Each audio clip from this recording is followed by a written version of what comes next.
Welcome back to the UCA Basketball Report. The Bears were back at the Ferris Center on Saturday to take on Coach, one of the hottest teams in the conference, McNeese State, and they also have one of the top players in Patrick Richard. You know, Patrick Richard, I wish we could have one of those guys.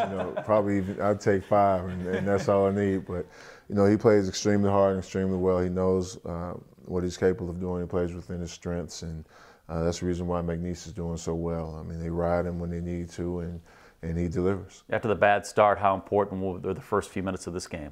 Bad start on Wednesday. It was very important. You want to get off to a good start, especially at home, to get your crowd behind you, to get that adrenaline and emotion going.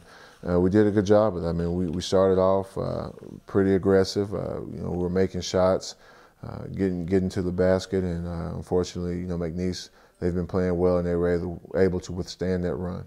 Now, talk about the things you did well early in this game.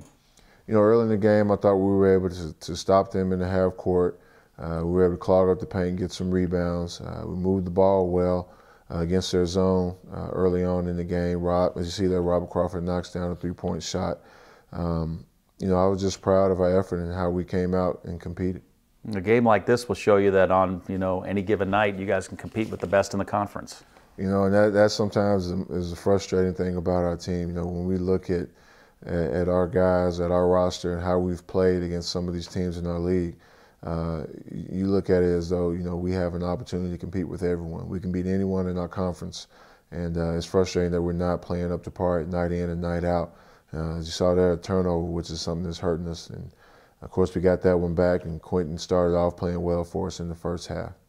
Well, at this point, you built a 15-4 lead. You had to feel pretty good. But you've known throughout the season that the runs can go either way. Right. That's the thing about basketball. In the game of basketball, it's normally going to be anywhere from 3 to 5 runs, and it's the team that has the most runs is the ones that are going to win. And after we did jump out early on McNeese, you're thinking, hey, we got to stay focused and keep attacking and not give them any room to breathe and come back. And thought we did a decent job, but you can't take anything away from McNeese. They really turned it up and they took advantage of us. I still have first half highlights and great in and out there. Oh yes, it's a good drive. And that's a good 3-point shot. That's the 3-point shots we want to take. When we draw that defense off of penetration, you're able to kick it out to our shooters when they have their feet set up. That's the type of shot that we're looking for. Now, we're in the locker room here. What kind of coach are you? We used to have video of Nolan Richardson, all his halftime and postgame. He got fairly animated in the locker room. When you're in here at halftime? Or?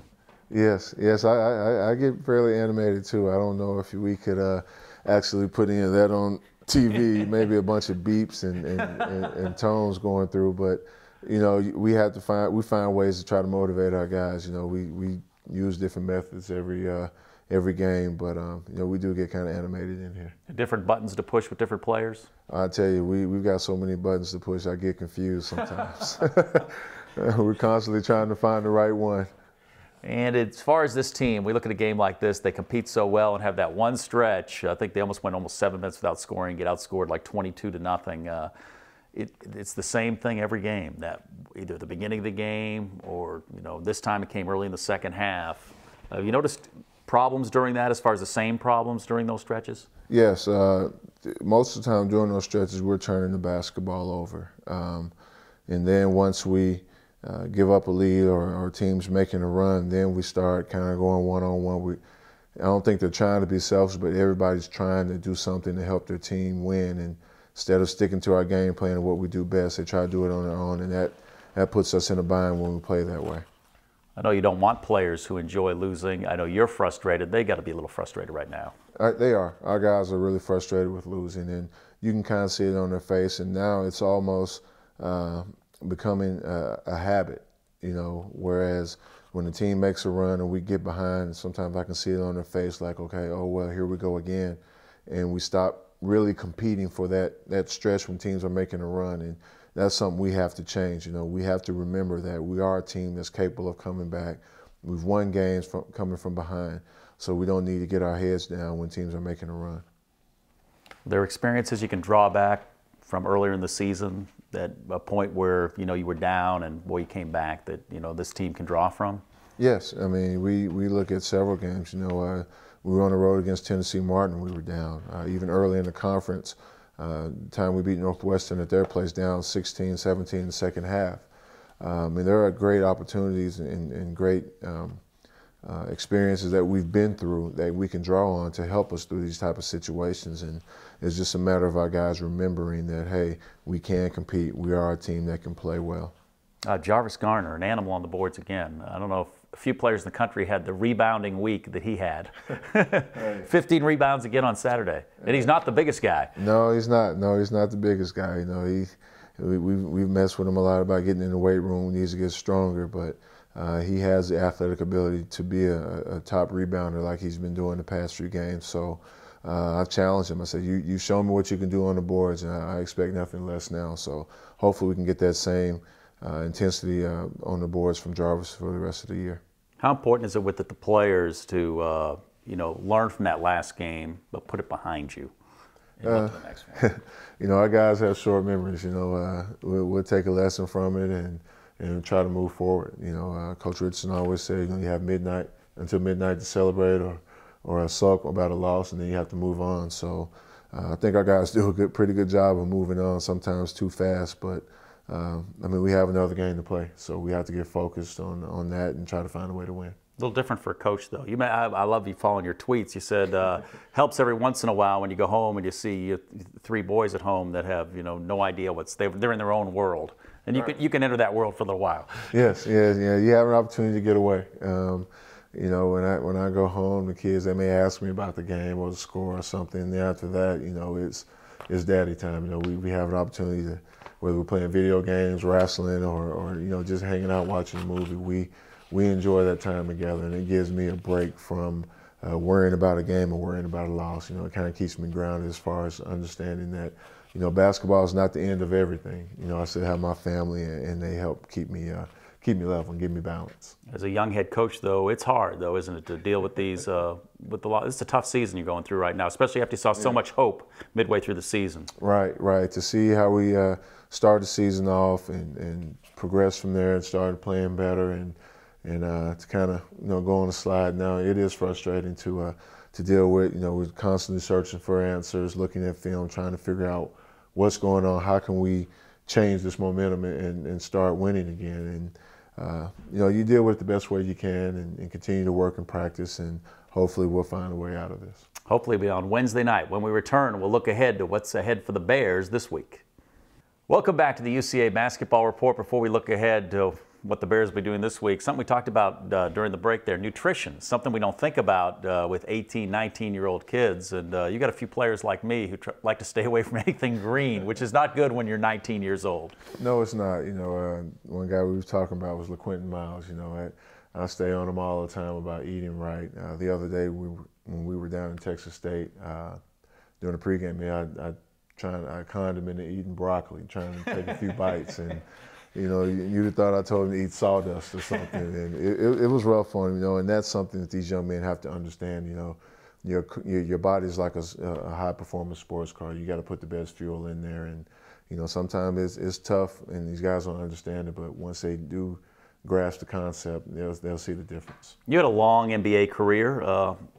Talk about your nutrition and the way you grew as far as eating the right things throughout your career. Right. It took me a while. I developed bad habits in college like everyone. You're eating junk food, eating what you want to eat. But as I got into the NBA and started talking to some of the veteran guys or some of our trainers and going through those long seasons, I started to realize the importance of what I was putting into my body and how I was eating. And my eating habits really got a lot better as I got older and a little more experience in the NBA, and I'm trying to keep those same habits to this day. Pre-game meal, what do you like to do? Pre-game meal, wow. You talking about when I was playing? Now. Now, it depends on where we're going. Sometimes we get to an Italian restaurant where we try to get some pasta for some carbohydrates for our guys, but I don't eat like them. I still try to eat light, maybe some fish and some vegetables, something of that nature. Let's talk about this week on the road and Wednesday night. That'd be a huge win if you could get done on Wednesday. Any win for us right now is going to be huge, but to win this game Wednesday night would be special for us after losing the way we've lost the past few games. Going on the road and finding a way to win, I think that would pull our guys together. You know, we have to rely on our fans to get us going here at home, but when you're on the road and you're able to break a losing streak by winning there, I think that does a little extra for you because, you know, there's no one else out there cheering for you in that arena, and it's just the guys that travel with you that's pulling together, and that's what we need. Talk about the challenges you face on Wednesday night. You know, Wednesday night's going to be a tough challenge. Being on the road, number one. You know, we've kind of struggled playing on the road, and that's always going to be difficult. This is a team that shoots the ball well from the three-point line, so we have to be conscious of the three-point shooters and see if we can change the momentum and get it more to our style of play. They're more of a half-court team. We want to speed them up if possible. How important is it to get LaQuinton Miles back in the offense? We have to get Miles going. You know, that was anywhere from 17 to 20 points for us throughout the course of the year. In the past few games, he struggled after coming back from that injury. So we have to get Q going. I mean, we need those points. You know, you have those 17 points against McNeese. We have an opportunity to win that basketball game. So to get Q going is something that we definitely have to do. You have Garner and Harks coming off big weeks with little momentum. Obviously, you want them to continue their good play. We definitely want Jordan and Jarvis to continue to play the way that they're playing, bring that energy and that effort on the glass defensively as well as attacking offensively. If we can get those two guys to continue to be consistent with their play, that's going to help us, along with Q possibly breaking out and getting back to his old ways of scoring the ball for us. I'll talk about the grind, not of losing to begin with, but then the long season. You're on the back end right now. Yes, we're on the back end of the season.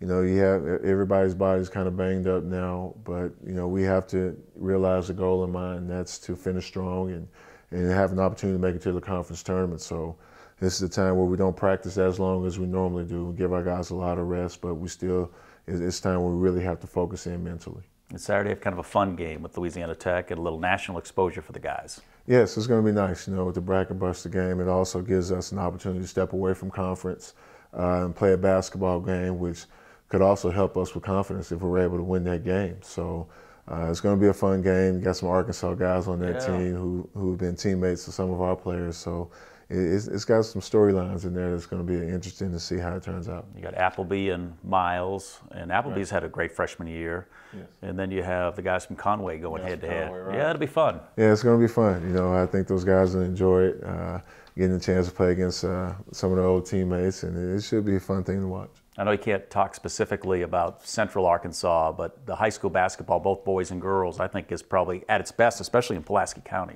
Yes, there's some great players there in Pulaski County. You know, a lot of these young men I've watched since they were like in second grade. They're around my son's age, so I've watched these guys grow up and progress and get better as the years have gone on. And there's some good players. You know, there's some great talent that's coming through here in the year 2012, 13, 14, and even beyond that. Let's talk about the Sonic Play of the Week. Sonic Play of the Week will be against McNeese State. It's to play with Robert Crawford, coming off a pick and roll, dishing the ball off to Anthony Borden for a monster dunk. So to me, that was our best play of the week.